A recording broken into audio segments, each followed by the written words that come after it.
watching the 3dbotmaker Diacast Racing League. Welcome back to the 3dbotmaker Diecast Racing League. It is time for the start of the Stock Tournament Series 2022 season. Unlike King of the Mountain, these cars have not been modified. Also, we're going back to the 16-car tournament bracket. That means we'll have 16 Ford Mustangs competing in this tournament. There's so many Mustangs, maybe too many. Can you really have too many Mustangs? Yes, you absolutely can. One is too much for me. Now, we are taking safety very seriously for this tournament. What is that long line for? We're making sure each and everyone in the crowd signs a waiver. That makes a lot of sense. We got Mustangs. Well, they do have a reputation. Let's look at the bracket for this tournament. The drivers will be competing in groups of 4, and we have 4 groups for round 1. Up first for Group 1, we have Kenny Smallblock. Kenny is driving in a 2010 Ford Shelby GT500 Super Snake. Then we have James Hitfield, a very fitting name. Hitfield is driving in a 92 Fox Body Mustang. Then we have Jack Ford. Jack Ford is in a red 1967 Mustang. And finally, we have Odin Boomer. Odin is driving in a 2018 Ford Mustang GT. I'm kind of liking that car. See, they're growing on you. I wouldn't say that.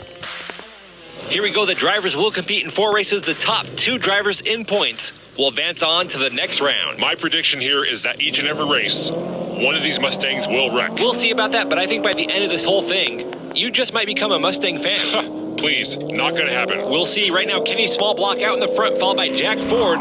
Modern Mustang versus a classic. Kenny Smallblock with a nice lead here. He's rounding the final corner, and Kenny Smallblock will take the win on race 1, followed by Jack Ford, James Hitfield, and Odin Boomer. A little fender bender in the tunnel, but I'm actually surprised to see all the cars make it past the finish line. That was a very clean race. Maybe all the ideas you have about Mustangs and Mustang owners might not totally be accurate. Don't get ahead of yourself. That was only one race. I think this tournament can be like an intervention for you. I'm not the one with the problem here. The Mustangs are the problem. Don't worry, we're all here to help you. 3D. This is a safe space. This is not a safe space. We're way too close to the track. Here we go with race 2. James Hitfield on the front right, Odin Boomer on the front left. Let's hope no one gets hit by Hitfield. Odin Boomer with a slight lead on the first straight.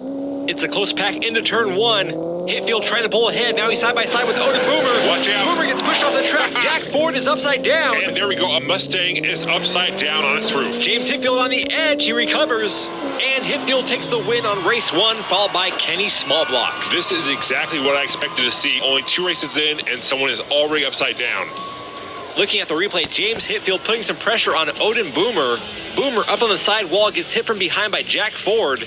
That sends Jack Ford up the bank before he comes crashing down. This right here was just classic Mustang racing. Now, let's be fair. We've had plenty of other vehicles from different manufacturers crash and wreck on these turns. These guys are just getting started. This was the first of many. You just wait and see. It's almost like you want them to fail. I just have realistic expectations. Did a Mustang do something to you in the past?